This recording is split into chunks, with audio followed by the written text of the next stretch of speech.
just share the link in the groups. 1 second. Yeah, I see so many groups, Simon.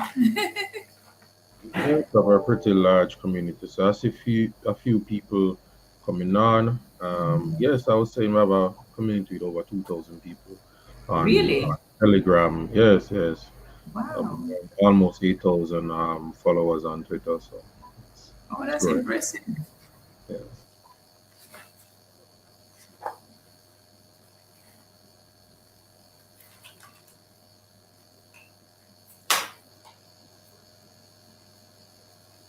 Yeah. Hi, everyone that's on. We're just giving everyone a few minutes to come and then we will start within a few minutes.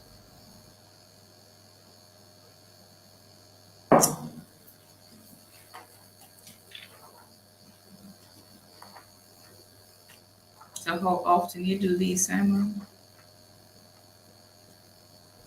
Well, we try to get an interview with the CEOs for listed companies each time. Mm-hmm. We also have a monthly live meeting that we keep at Palisados. That, Okay. that has been very successful. I mean, we've Hence had the the name governor, on the rocks. yes, hence the name on the rocks. So we've had the governor there, the Minister of Finance, and quite a few listed company CEOs. So maybe I'll be seeing you there one day just to have a quick chat with you. Sure.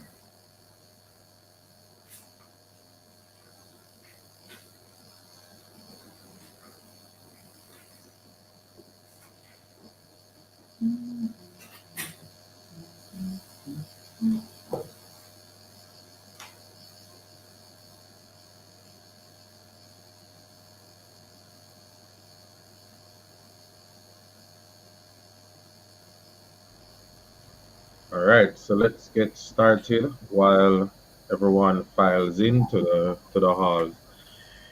Mrs. Kisha Anderson, it's really, really good to have you with us today. I know you are, I would say, almost in a celebratory mood. I hope so.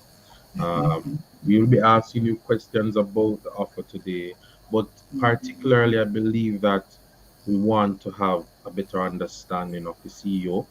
We know that the leaders of the companies tend to drive strategy, naturally in your position as a CEO, but your view of leadership and how you guide your team specifically will give insights into the success of the company going forward. We also want to look at your overall strategy for the company going forward. Um, and just we have just a few questions about the financials. There was nothing, there was no list of significant items or issues that we had, but there are a few questions that we did receive on that. Naturally, people will be interested in future capital raises as well, so we'll be touching on that. We are taking questions on Slido, guys. I don't even know if I'm pronouncing that correctly, Slido. So you can go on over to slido.com. Actually it's sli.do and enter the code 4199300 or discussion with Kisha Anderson, or kick with Kisha Anderson, and you'll be able to post your questions there. So we have a few questions that have already started to come in there. We have a few Wow. questions that have already started to come in our Telegram community, a few questions on Twitter as well. So this will be a very rich session. So welcome again, Mrs. Anderson. I will just start by getting directly into it. Keisha, why did you choose to listen December? You know, everybody is going off on vacation, everybody is taking a break. Why December? Yeah, okay. So thanks for having me, Simon, and good evening to your community. All right. So we've been working on this transaction, I would say, since about July. Before we made up our mind and we've been talking about it, we're doing active hard work since about July. And we took a little time to finish up some aspects because we recognized based on the timing we'd have to do our Q2 financial review. And we thought it was important to do, and we need to give our auditors some time. So by the time we finished that and then prospectus writing, etc., and submitted, and getting our approvals. It took us right down to the wire.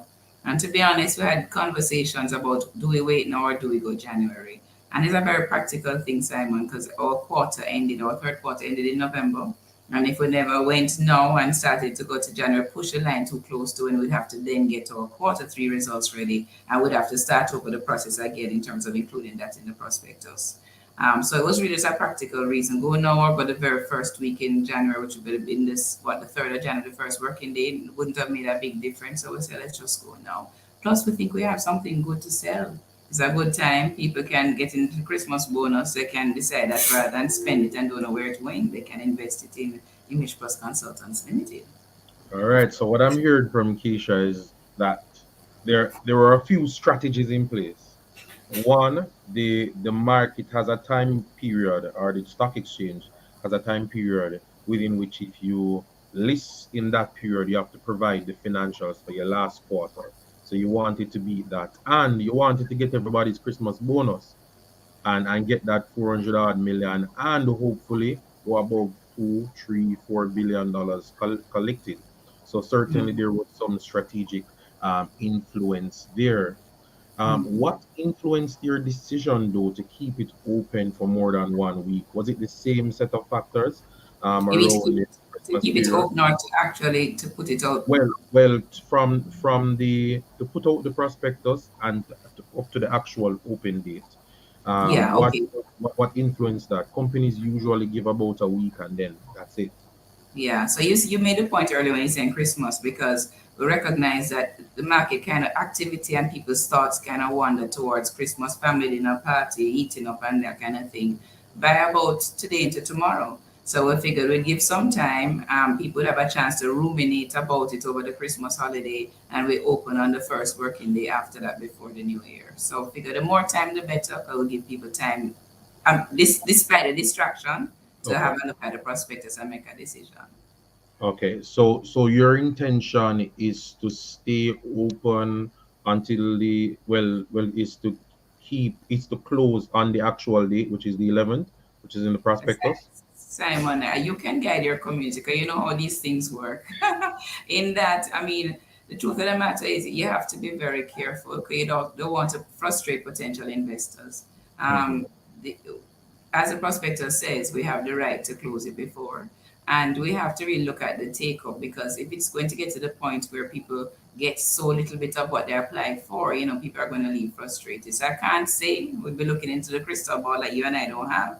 But Hmm. I would just say if people want to make a decision, they should make it. Tomorrow would be a good idea or first thing on the morning of the 28th. Yeah. So certainly it's something that we always recommend is to consider the open date as the close date. As soon as the prospectus is out, as soon as the platforms are up, currently it's Moneyline and Barita Boss. Soon as you can apply, because if there is no guarantee that on January the 3rd, January the 4th, 5th, 11th, that it will still be open and you will have a chance to participate at And two. the good thing, Simon, with online is that people can actually make up their mind and do their transaction on the weekend. So everything is online. People can actually initiate it, and first thing when the market opens back on, or the brokers rather open back on Wednesday morning, the thing will be there, waiting for them. Okay. So let me get probably in a bit more drifting towards a bit more personal type questions, right? Sure, So sure. so you were telling me the story about Keisha and Kisha, because when I came on, I asked, do I pronounce it Kisha or Keisha? Tell the audience that story, please. Yeah, man, sure. So I was sharing with Simon that my name was initially Kisha Gay, K-I-S-H-A, and the dash gay. But my father, being a strong Rastaman, asked my mother if she's crazy because no child of his is gay, according to him. So Yeah. she had to quickly drop that. It's my middle name still, but it's not hyphenated, but she didn't change the spelling. So people call me Kisha. That probably is the right pronunciation. I used to at some point say that I just give up, Simon. I answered to Kisha. Kisha. I introduced myself as Kisha. It really matters, not annoys me you're talking to. Okay, understood. Keisha, a few years ago, you would have reached as a woman in the financial industry, probably the the very top of one of the largest financial institutions in Jamaica. How has the transition been from leading a financial institution to leading a company within the medical services field, which is a tad bit different? It is different, and I really wasn't looking for it, to be honest. I left GMB after a lot of years because I felt that I'd given what I needed to give to get to the point that we got to, and I really was tired, just to be brutally honest with the community. At the point, I said, let me take some time off, and that was in April 2019. Between you and me and the how many listeners, I was actually bored by the time we got around to October. 'Cause, I'm accustomed to working 50, Yeah, 60 weeks and then going to just, I love the beach. We can only do so much beach at a time in yeah, 1 week. And so I was trying to think what my next thing was going to be, but I knew it was, I'm still on the boards of a couple of GMB companies. I knew it wasn't going to be something in the financial sector. And then I got a phone call from Dr. McDonough. And so I went, I said, let me take up this opportunity. And when I came, I found a company that I call a diamond in the rough. I know, in the financial sector, we talk about SMEs and SMEs being the engine of growth for the country. And I really said to myself, the issue is a lot of these SMEs, they know their business very, very well, but they don't necessarily know how to manage their business.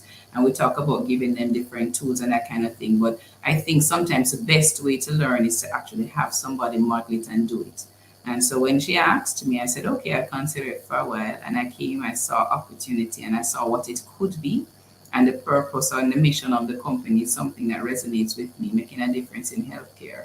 I generally have to work somewhere where I feel like it has a bigger mission than myself.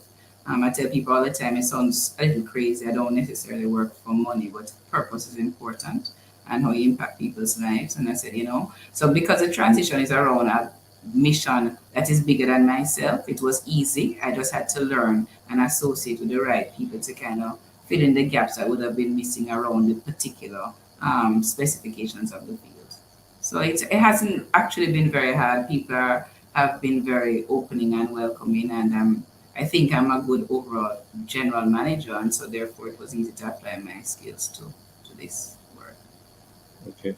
I'm wondering how much of that how much of the thought that went into that decision is actually based on young Keisha, who at some point stated that she wanted to go to med school. Is this, Mhm. somehow the universe, God pushing you to say that this is where you should have been from the start?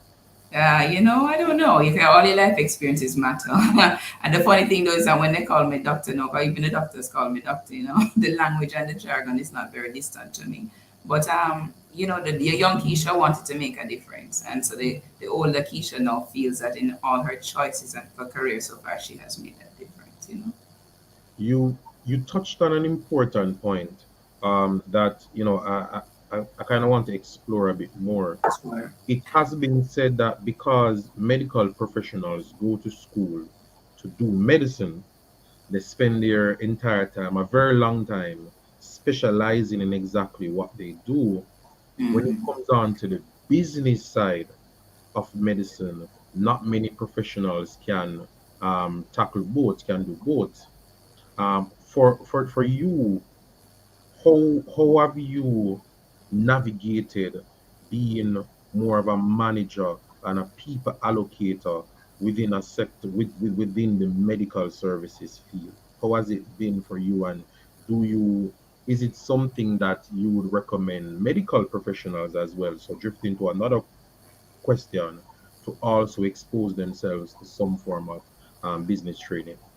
Okay, so I think it's important if you're going to be um, at the board level or running a business, and you're a doctor, that you need to be exposed to general management. And even now on our board, we have a couple doctors, and we're going to go through training, just general board training in governance, but also training in just how financial markets work, how to read financial statements, that kind of thing. What I find is that they're doing their best. I don't think it makes sense to think they should be experts in everything.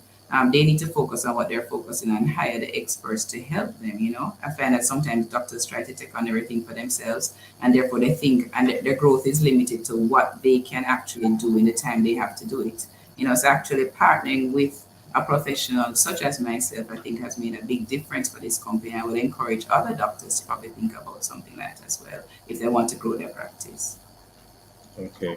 What percentage of the, let's just broadly call it, imaging or radiology market would you say Apex controls?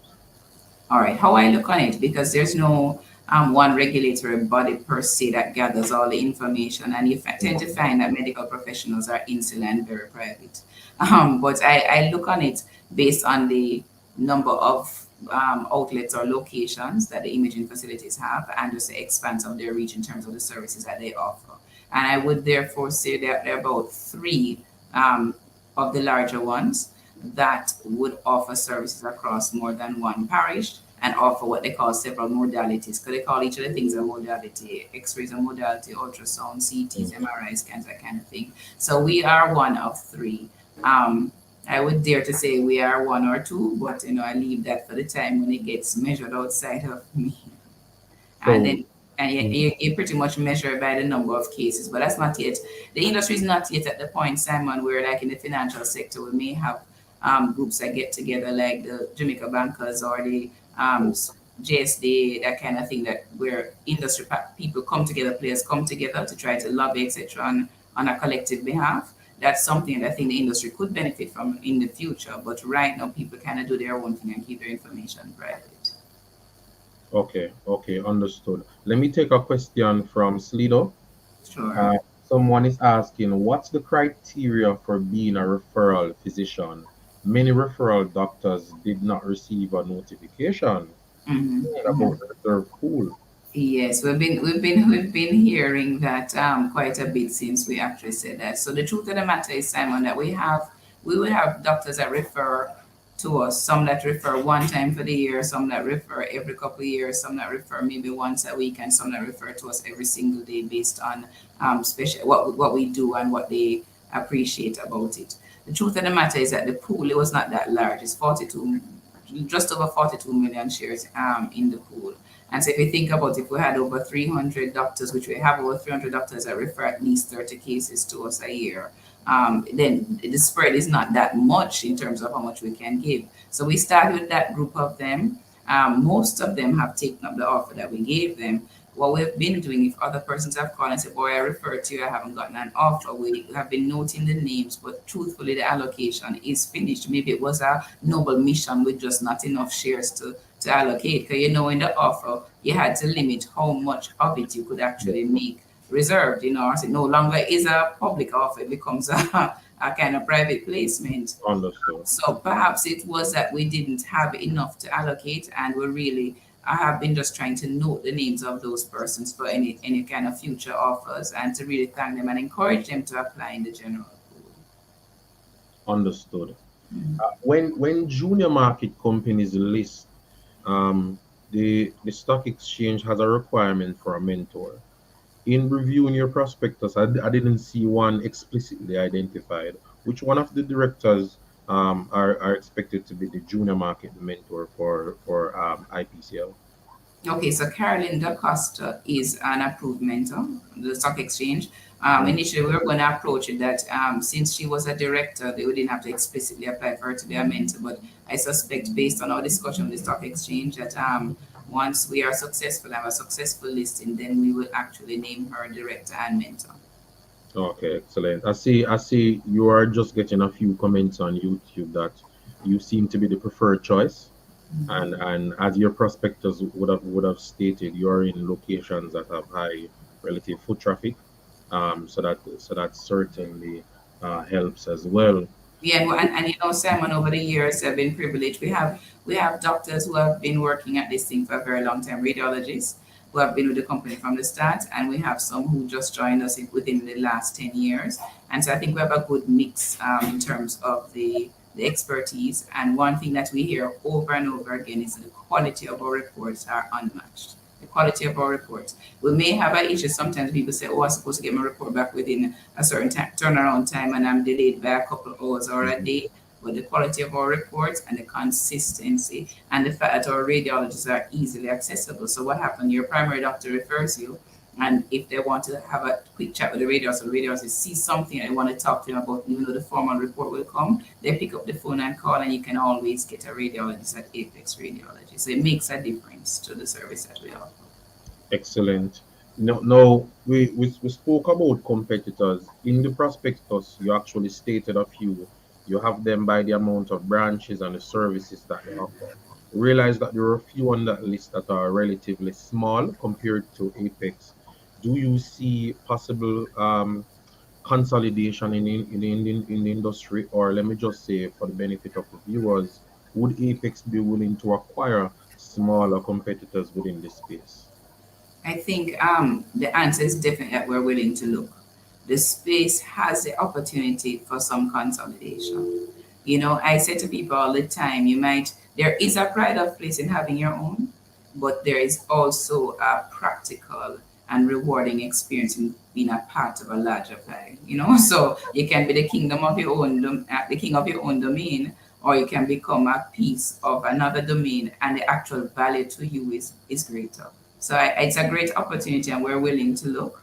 And definitely, if it is going to add something to us in terms of a location where we can have high touch points and give our service, or if it's going to add something to us in terms of a modality that we don't currently offer that we think is important to offer.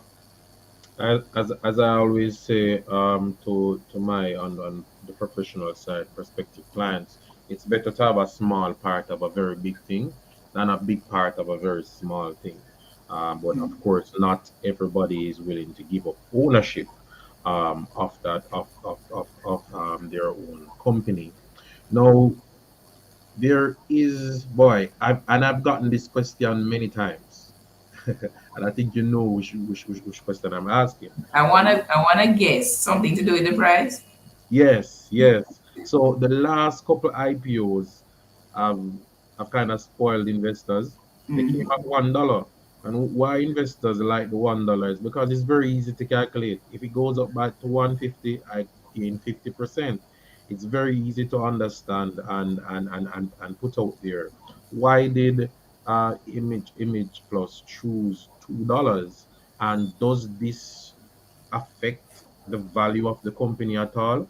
Does $2 mean that Simon, it's you know that you can answer this question for the viewers yeah, better man, than I can, but I want to know why I chose it, but I can certainly touch on it as well. yeah, man. So we know that the actual price is not reflective of the value of the company Mhm. initially when you list. It's a nominal price. We did have some discussion. We said, okay, kind of is the only competitor or the closest competitor to us that is listed now, kind of where they were trading at the time when we were thinking of, Yeah, of the price, and they were somewhere in the region of $2, maybe $2.30 at the time when we were looking at it, and we said, okay, we could benchmark against that. And we just figure it's a nominal price and you start somewhere. So I can't say there is real rhyme and reason to it. As you know, Simon, you can probably yeah. explain technically to your viewers. But we thought that we could start there, and we know that the value of the company is more than that. So Yeah, man. It's something that we always share here at Stocks and Rocks as well. The nominal price, as Keisha just stated, the $2, the $1, the $7, 37, whatever it is just a function of the amount of shares that's out there. So the more shares you create, the lower the price is. It in itself has nothing to do with the value of the company. So a company that's valued at 100, that has a price of $100, isn't more valuable immediately than a company that has a price of $1. It's mathematics, right? Let's just put it at that. So Apex or Image Plus being listed at $2 does not mean that it's more costly than as a stock that listed at $1. So I hope everybody gets that. It's a very important concept to understand, not just for this listing, but for future listings as well. Most listings are on the stock exchange, to my understanding, certainly in recent times, have not necessarily been at $1, and I don't expect future listings to always be at $1. So we need the market to come to a point where all of us have as investors can understand that we should look at more the fundamental value, so the all right. PE and things like that, over what the dollar price is. And speaking about fundamental value, I calculated the PE and it's around 11.2 times, which seems relatively attractive compared to other junior market companies. Was that deliberate? Did you deliberately say, look, we need to price a little lower than Well, other? the thing is, Simon, that we're putting something there for the investors to join in the journey with us, you know. So join in the journey with us. You trust us to invest with us, and we're going to allow you to benefit from some of the upside. You know, we are reasonable people, Simon. Keisha, is your staff across the different locations excited about this offer? They're ex- How have you been getting them excited and to participate in this? they're extremely excited. So I would say when I joined in 2020, it was the beginning of the thought of the next part of the journey. So when I joined in 2020, the company was just about to get ready to celebrate their 25th anniversary. And so to the point before, what happened is that each of the doctors kind of took a turn being the managing director. So they were working as doctors and then they were actually managing the overall outfits. And so when you got a professional like myself, it gave an opportunity for the staff to see what was possible. And my management style or leadership style, Simon said, I like to engage. I don't believe that any one leader knows everything. And I learned from a lady named Joan Duncan that to get the best results out of people, they have to understand the role they play and know how they can make a difference. And at the end of the day, I tell the team all the time, if we win, you win. And I promise you, as your leader, you're going to share in the upside too. So they're very excited because they've seen their company transform. They've seen their company get more visible in terms of who we are in the market. We did renovations at all of our locations. We have moved to a new location in Orchard. That's a really nice location, allowing us to offer many more modalities and just have pride of place by where we are. And so they're excited, and knowing the offer, they get an opportunity to buy in. They're learning about what it means to be an investor in the equities market. So yeah, very excited. I see somebody commented on Yes, YouTube. yes, Lonnie was just saying he's very excited and he's sending in his big ups for his CEO. Okay, In the speaking about the different modalities at the new branch, in the prospectus it mentions, and I want to quote it, part of the funds will be used to acquire property to be identified in hmm, Kingston. What right. will you do with the funds until this property in Kingston is identified? Or Okay. since writing the prospectus, have you already identified where? No, we have our sights set on two options, Simon, but we don't have anything yet inked and agreed. And we're working both of the options to see which one will come to fruition first. But the idea why we want to do that is that where we are now, we've outgrown the space. We have the opportunity, for example, we have two ultrasound rooms. We have the opportunity to have many more. We have the opportunity to launch something called interventional studies, which are when persons need to do I kind of call them an operation, but they, for example, need to put in a port catheter, or they might need to do a biopsy on something that's seen as suspicious, or they need to put in something that is guided by ultrasound or CT to put it into the body. They actually don't have to, if we are able to offer that interventional study, they wouldn't have to go to the hospital for the evening and check in and pay that rate. They can do it as an outpatient and will just be monitored after.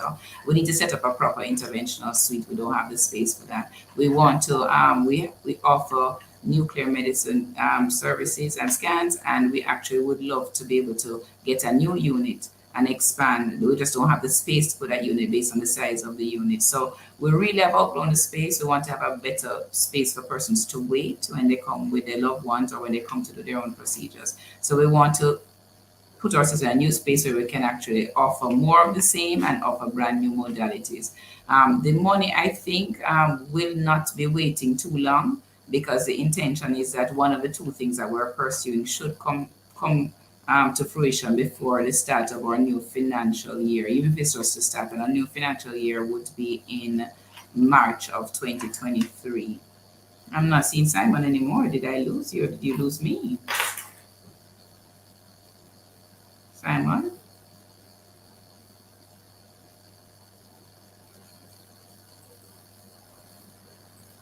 Apologies so that my side went down. Okay, okay, okay. Right. So I don't think we'll have to stay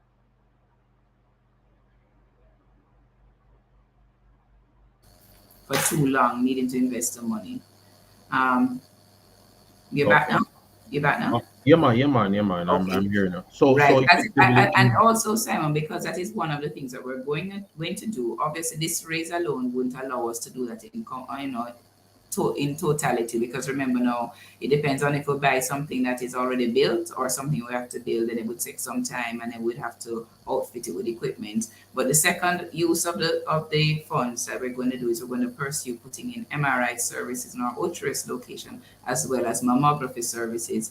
And as soon as we get those funds, that portion of the money, we're going to actually enter into those contracts, because machines in our industry take some time to be built and shipped and things. So, for example, an MRI piece of machine would take about 4 to 6 months. So, when we put in that order in January, it won't be landed till about wait, May or so June to wait, start putting. Keisha, if you're ordering an MRI machine, I thought it was, you say, hey, I want an MRI machine, and they go in the stock room and they say, all right, send this MRI machine, No, and this kind of sir. thing will be Because set up. remember, they're going to bill it to your specifications, so you may want to offer certain Oh, things or not. Yeah, yeah. So that's how okay. that technology is. Very few pieces of equipment, you just pick them up like that. Maybe a ultrasound machine, the X-ray unit kind of come on, but everything else you kind of say what kind of procedures you want to do, what kind of scans, and then they make it for you, and then they ship it.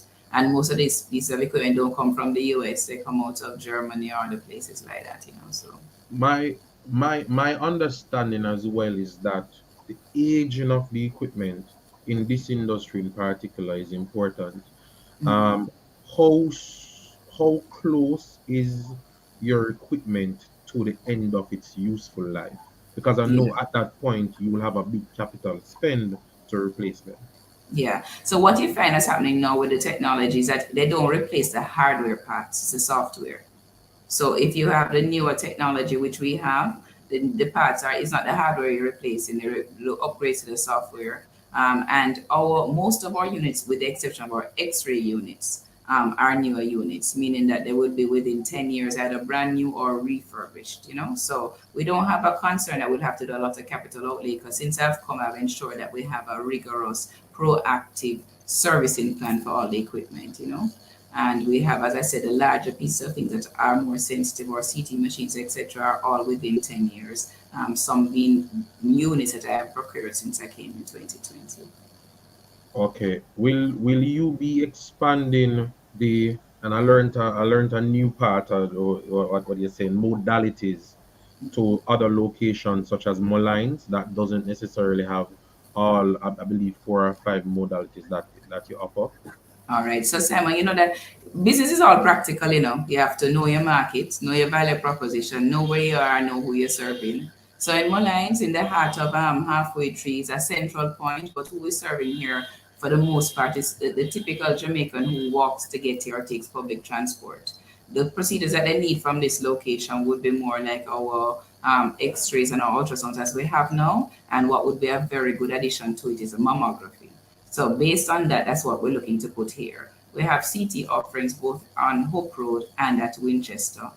So we don't think that we need another CT offering there. When we get to the Mhm. point where we exhaust the capacity, meaning right now we operate from 8 o'clock to 4:30, 5 o'clock. We actually just started offering on-call services at our Winchester location, which means that if you have an emergency past that, you actually can come, because we're open for on-call emergency services there. It's going pretty well. We started offering it in Ocherous Oh, last November. It increases your capacity, which means that you can work longer hours and offer more appointments to persons. So you don't necessarily need to just immediately go to putting every location having the same piece of equipment. You have to know who you're serving, okay. how they're going to get to you, what services they need more frequently. It is strategy, as simple as you put it, and that's something that having a manager there, a manager such as myself, who understands that, as opposed to a doctor running the place, can make a difference too. So no, we won't be adding everything to Malines, but we're going to add mammography to Malines. It will be important for the clientele that we serve and the patients that we serve here.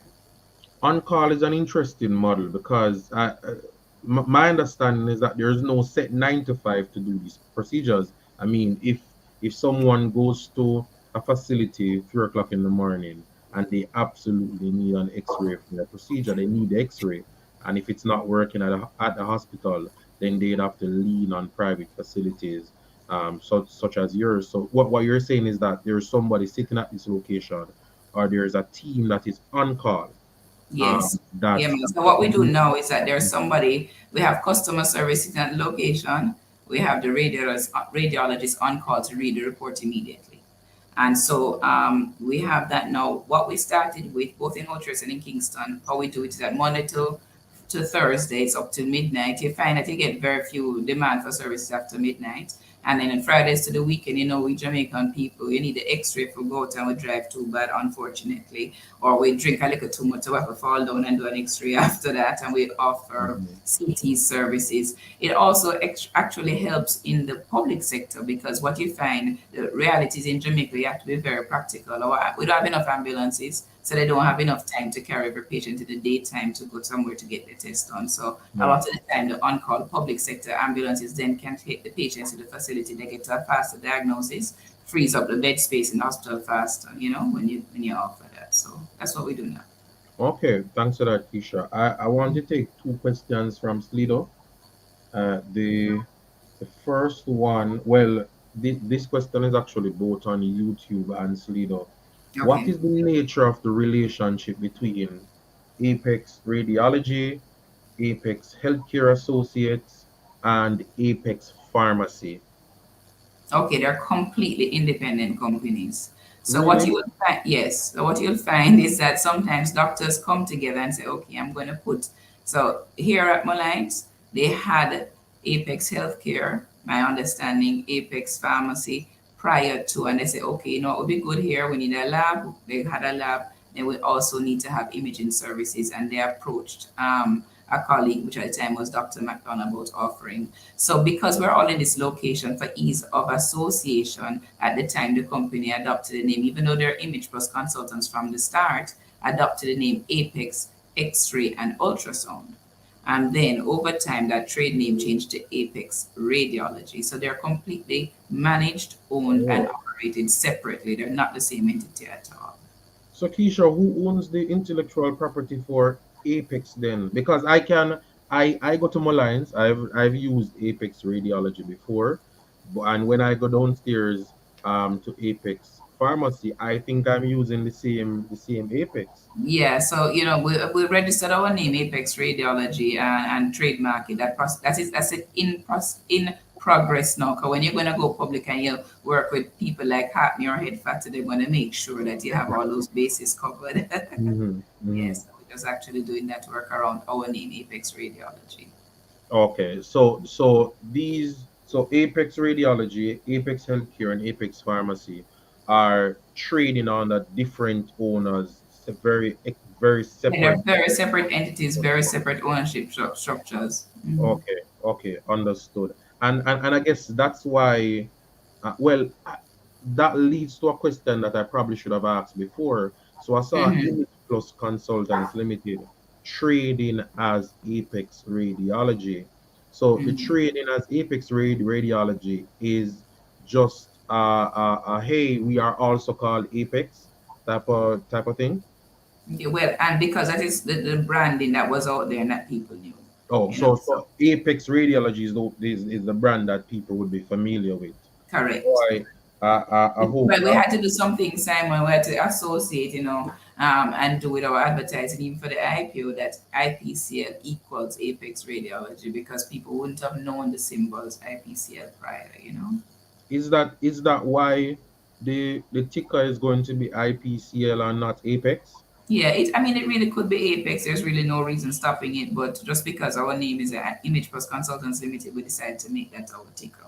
Okay. I hope that no other company is able to benefit from the marketing strength and push that you will get from this entire listing process. I know, because I mean, people have been asking, and I genuinely thought that at least one of these companies were associated. No, Um, no. Nobody will be able to use Apex Radiology, that's for sure. Understood.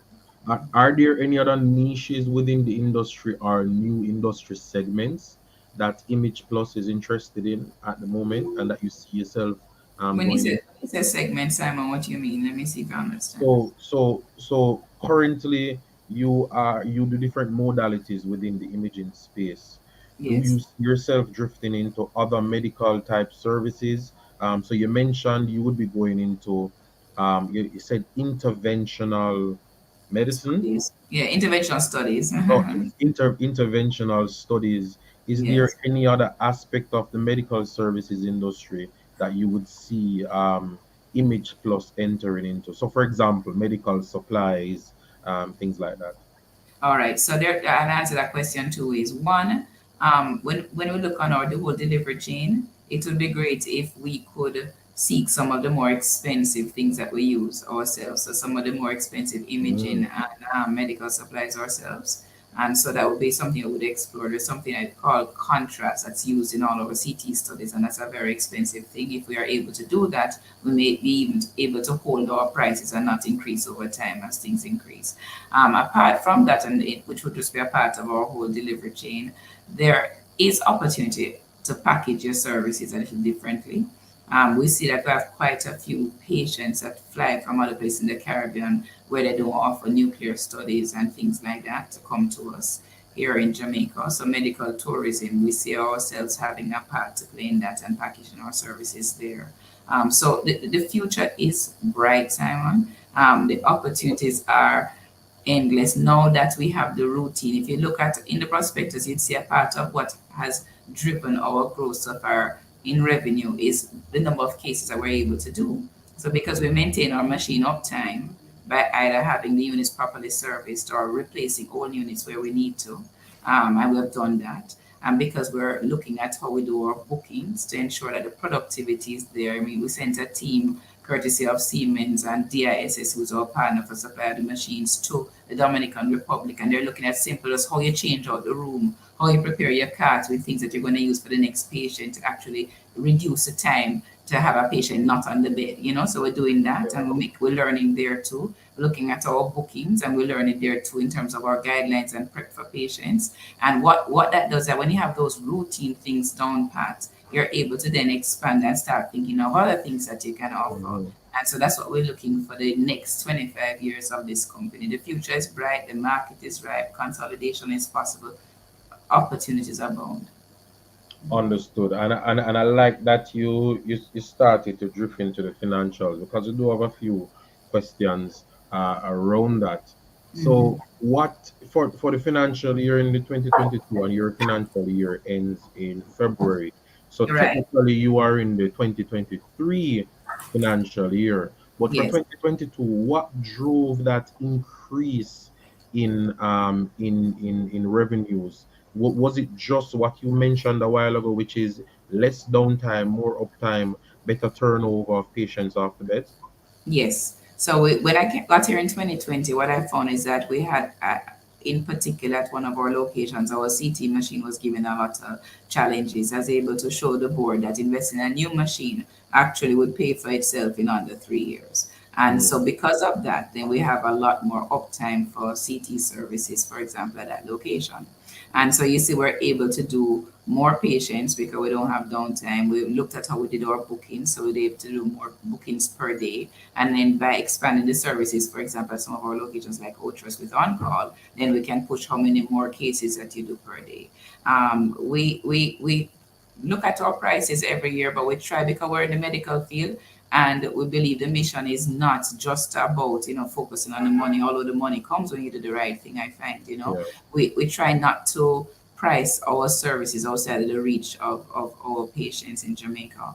And so really we only move our prices when the cost of the input moves, which for example, that same contrast I told you about is something that's imported. So every time the dollar moves and then it's impacted. But what I've been able to do with that, because we're managing our cash flows, is to actually build up inventory so we can buy ahead so the price fluctuation doesn't impact us Ah, as you know. understood, understood. And I realized as well that for financial year 2022, the direct expense ratio fell a bit compared to the years before, and this would have helped to push up the gross profits and by extension the profits before taxes for that year. Mhm. Talk to me about the clear cost containment measures that you would have taken for that year as well. Yeah, right. So better procurement guidelines. So we know we do the checking of prices and not just buy from the first person that calls, and actually ordering ahead inventory to manage or keep with the cash flow that we can afford. So we're not affected as people change their prices out there on some of the larger ticket items. Servicing on the machines now, because when you service them ahead of time, then you're doing less repairs. Simple renovations to the property, so we weren't fixing things as often as we needed to fix them.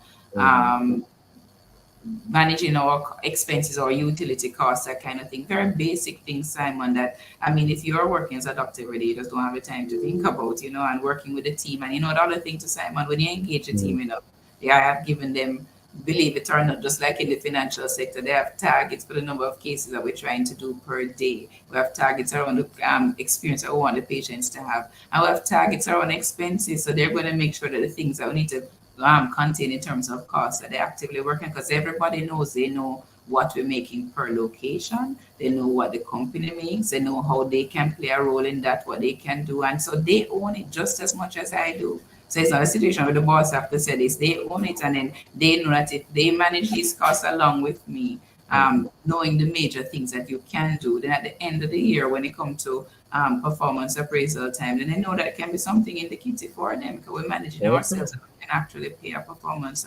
incentive.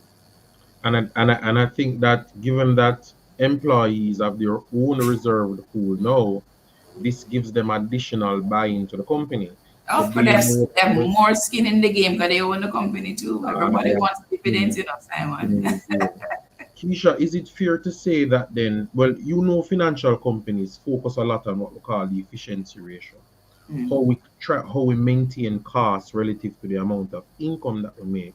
So is right. it fair to say that you would have brought that cost focus and income focus over from your experience in financial services to Apex?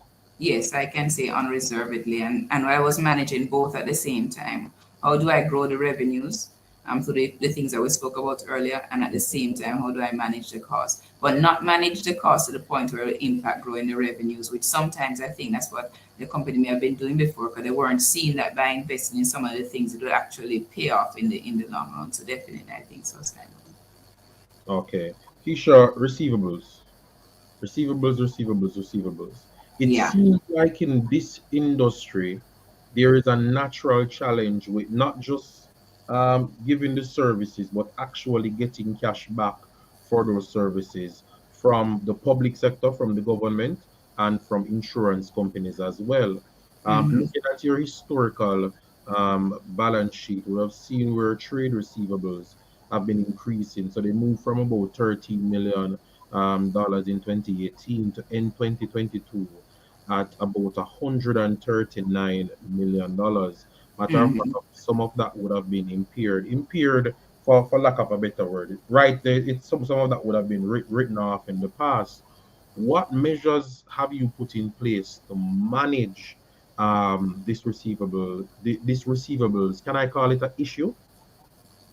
Well, it could be a potential challenge, call it that. Mm, mm, It's not a issue. It should sound like something is wrong. It's a good problem to have when it's growing, because that means you're doing more business just to make sure you collect, right? So I would okay. say there are two there are two major parties that we would build up receivables with, and that would be the insurance companies, as you said, and their cycle tends to be 2 weeks, 14 days. Worst case, 21 days. You may have some issues that are a little niggly naggly with them that go a little further. You see, the important thing, Simon, is to understand that cycle that you have for your receivables. On the other hand, the public sector and MOH, it was extending at a point in time when they had some issues getting their disbursements from the Ministry of Finance. Had gone up to as high as 9 months. Well, I learned very quickly when I saw the impairment that we had to take that wasn't going to happen to us again, right? And so what we're trying to do now is manage them to a 90 to 120-day cycle. And so the truth of the matter is that the portfolio is growing with them as well, because you will hear the cry that the machines are down in the public sector. Yes, they're trying to look at procurement now to get their machines up and going, but they're never going to be able to meet the demand of the market. So they're always going to rely on support from private providers such as ourselves. So what we've had to do, Simon, I would be deliberately matching our cash flow based on those receivables and managing to ensure that we don't pass that 90 to 122 often so that we have to take an impairment. So it's a very important thing to monitor, and you have to have a system to manage it. And the funny thing is that it sometimes the time that is added to the receivables, aging of receivables, is based on even internally how you manage your billing of the actual services. And so we're tightening up on that too, so that we can bill faster, so that we cut down our 2 week time to billing there. That adds to the receivables and take away that. And then I try to negotiate and work with the Mhm. Ministry of Health in terms of how they go about paying us, you know.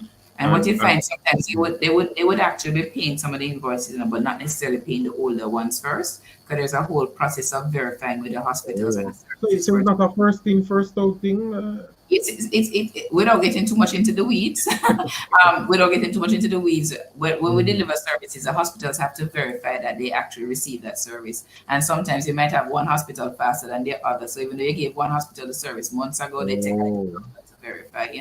So working with that, and the important thing in that, Simon, is relationships and establishing that with the Ministry of Health, and even if you can with the hospital personnel, so that everybody is working together in this universe to get patients dealt with, patients diagnosed fast and treated faster to free up the limited bed space that we have in the public sector, and providers paid in a timely manner and fairly. So yeah, it's a and process and we're working it through.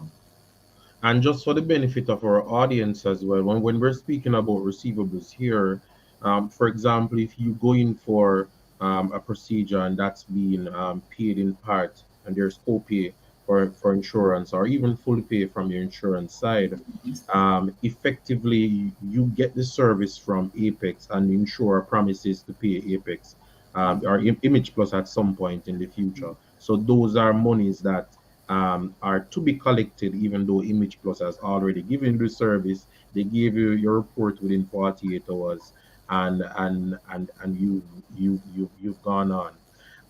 But Keisha, for the 2022 period, I realized that and there was a breakdown for the age, what we call age receivables. So looking at not just the total receivables figure, Right. but the amount of the receivables that has not been are monies that have not been collected within a Mhm. month and two, or more than 3 months.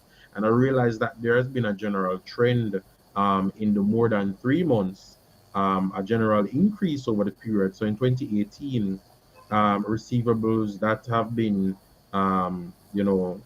past due were about 2.7 million, and that moved to 15 million in 2021 and 39 million in 2022. So you're saying some of these strategies is what you've been using to try to tackle this potential challenge. Yes, and remember also to just the overall growth in revenue generally. So we're doing Mm. more. So it would just actually Okay. grow because is a factor or a percentage of what we're actually doing. Yeah.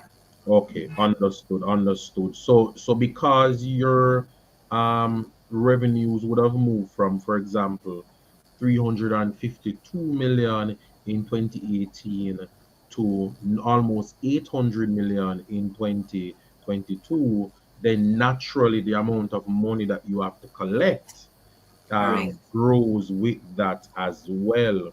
Yeah, Um, and the exciting thing to look at where we're going to reach in 2023. so I'm actually going to drift towards that. But Marlene is asking, how long is the referral partnership with the government expected to last? Is it a long-term contract? Matter of fact, Keisha, is it a contract at all, or is it just an understanding? No, man, it's a contract now. So the contract, the first one was in 2019. They do it in periods of, they do it every 3 months. They renew your contract. We meet with the project manager and the permanent secretary, Dunstan Brand, at least twice a year. Um, so every year they give us a sense of what is the thought process and what's happening. And so to answer the question from the participant on YouTube. Where we're at now is that we're not seeing, even though it's a 3 month contract that we keep renewing, we're not seeing where the possibility exists for the government not to have this contract with private partners. And Simon, even though it's formalized now, I can tell you that I learned when the company started in 1996, it was less Yeah. formal, but it existed from back then, which is over Oh, 26 years. In that, what they did when we brought in machines, they would waive the duty and then say that amount of duty is a credit on their account that they can sell offset it. patients, right? So they've had that partnership in different forms over the years. It's going nowhere. We'll never be in a position in the hospitals to have all of the equipment that you need to offer service consistently. You're always going to need. So they see the partnership as working for them. The last report where we got from the permanent secretary was that the partnership was allowing them to reduce inpatient bedtime by 2.5 days, and therefore they're able to free up and serve more Jamaicans. It's going nowhere, but it is a formal contract, and the formal terms are it renews every 90 days.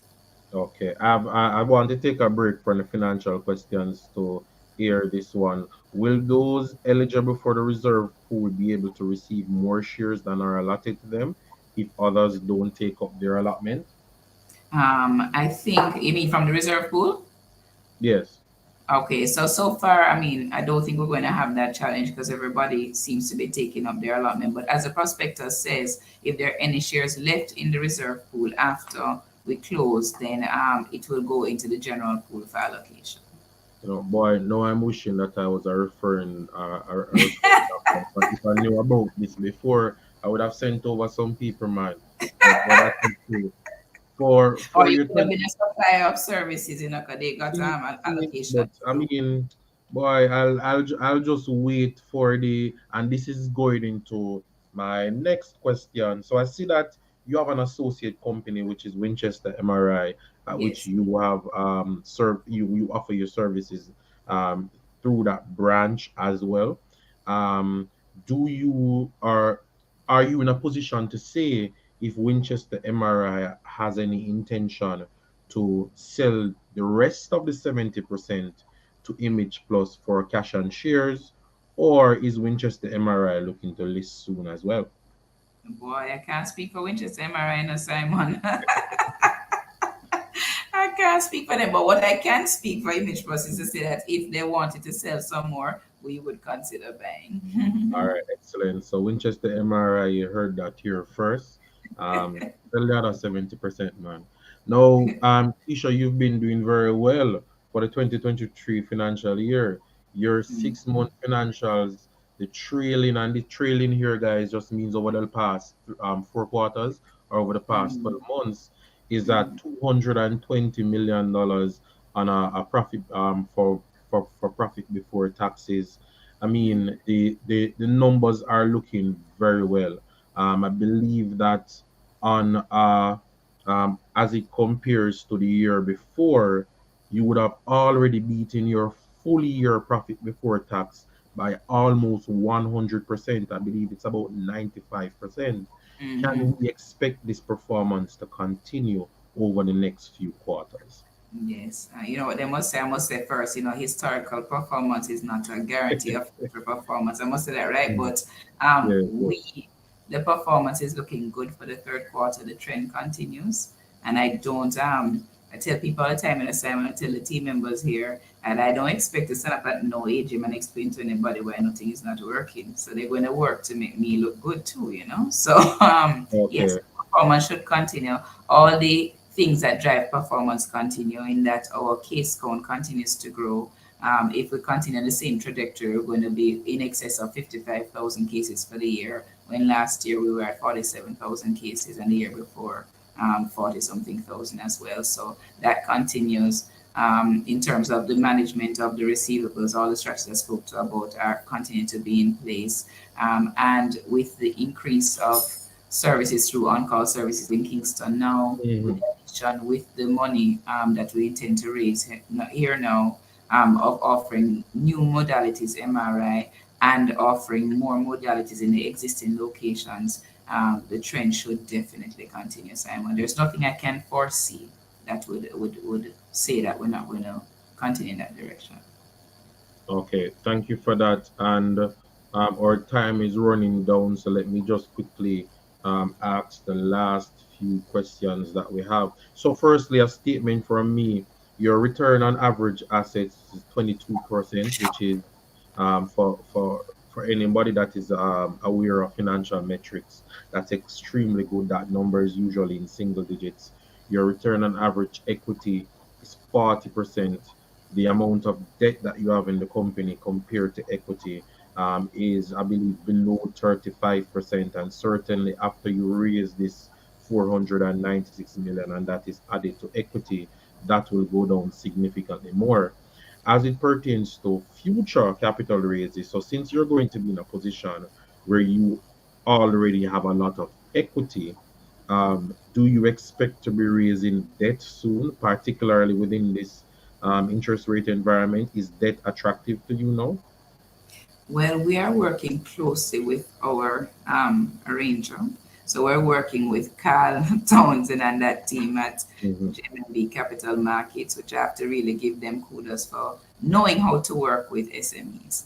And we know that we're going to need funding in the future because remember, if we actually find somewhere to buy in Kingston that we need to build and build out how we want to build it out, then it would require more than what this raise is. So we're going to work with them closely Mhm. and figure out the best way to approach our future capital needs. Keisha, I'm not going to allow that one to slide. So that means that there's a possibility that you could be coming back to the market for equity over a relatively short period of time if you find a company to buy or need to open additional branches.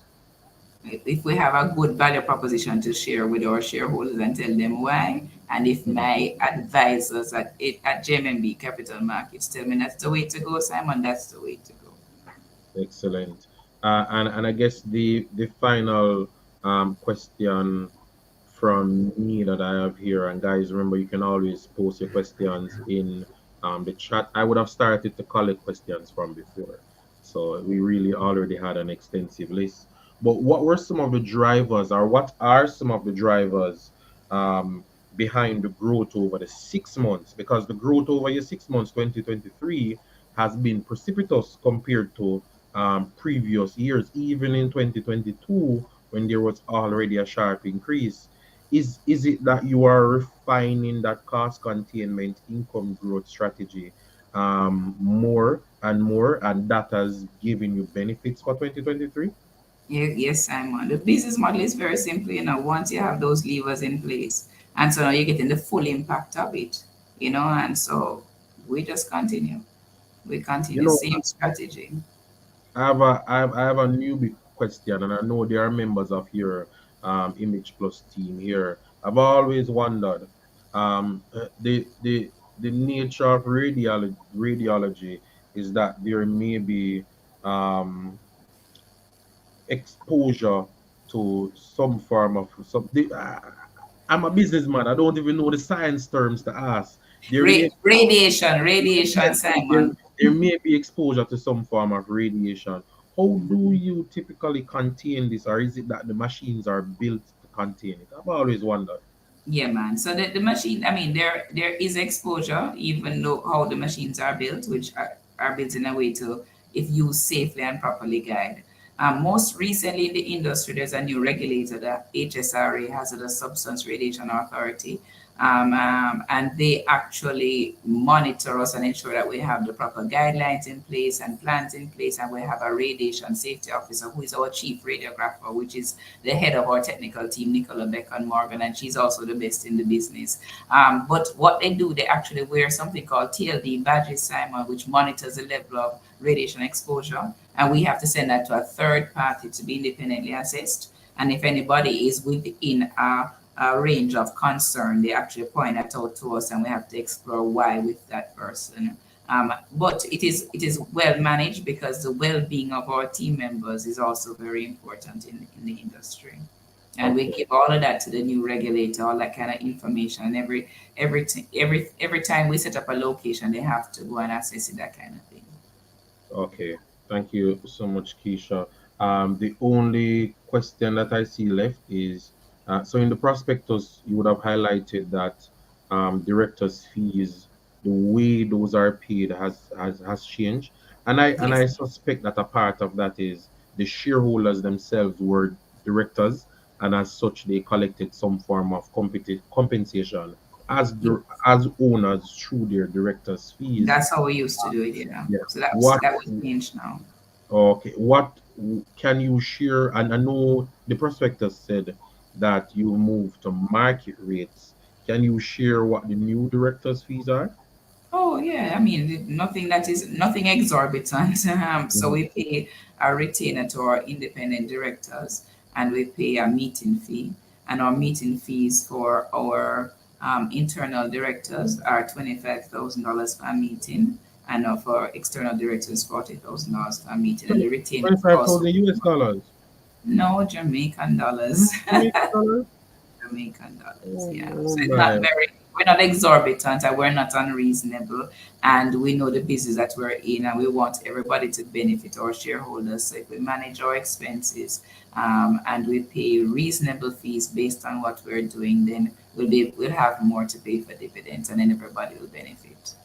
And I guess it's a good thing that the members of the board, well, most of the members of the board are also shareholders, Yes. as well. So I mean, they can collect their compensation through dividends, which Yeah, you said definitely. is going to be up to 55%, Yes. subject to your need for capital. Junior market companies don't tend to, because of their stage of growth, pay out a lot of dividends or pay out consistent dividends. So for our dividend investors, do you think that is something that dividend investors should be looking out for from Image Plus? Does Image Plus plan to pay out, even if it's small, relatively consistent dividends?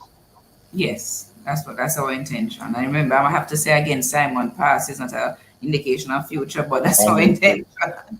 That's our intention. Understood. Yeah, that's our intention. Understood. And the very point you made, the shareholders are directors, and so it's also in their best interest to see the company do well so that dividends can be paid.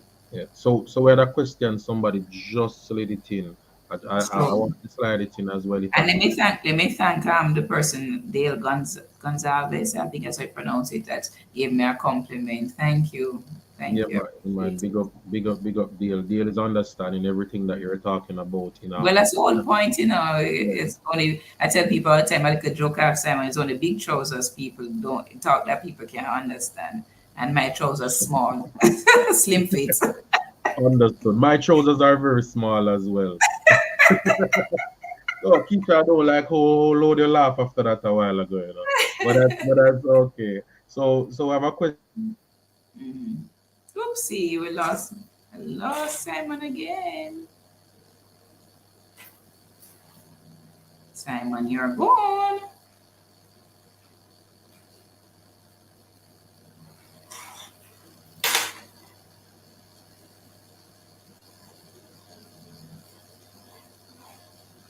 Simon, you're gone.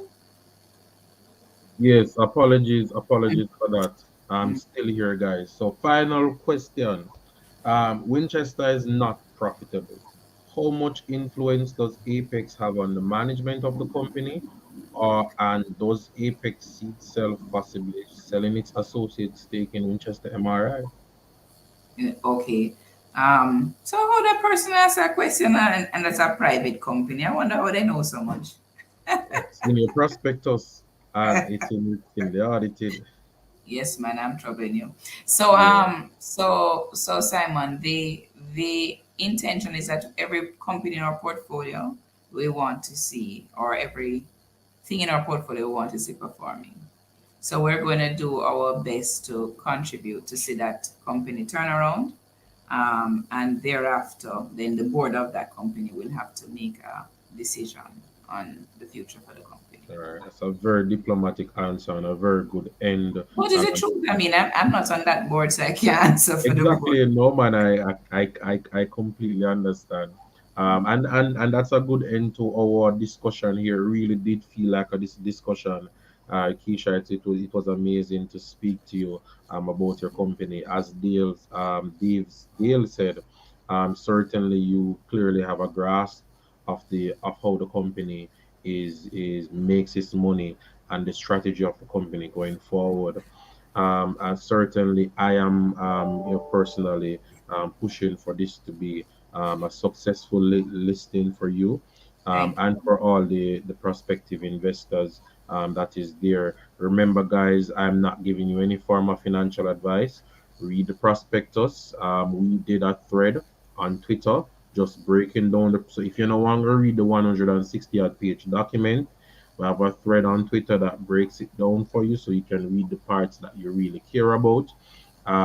Look out for the broker analysis or the broker reports from your usual companies, and then you make a decision to purchase. Keisha, thank you so much for being here. Thank you, I really Simon. And this is appreciate it. admirable what you're doing for the community. Congrats. I look forward to being on the strip, Palisado Strip, and we talk about the performance. Look, I'm holding you to it. We have some big plans for Definitely. 2023, so Mm. we'll reach out to you. Thank you so much, everybody, for Um, participating, and thank you again, Keisha. yeah, man. Have a great evening. Yeah, Merry man. Christmas when it comes. Yeah, man. Same to you. Happy holidays.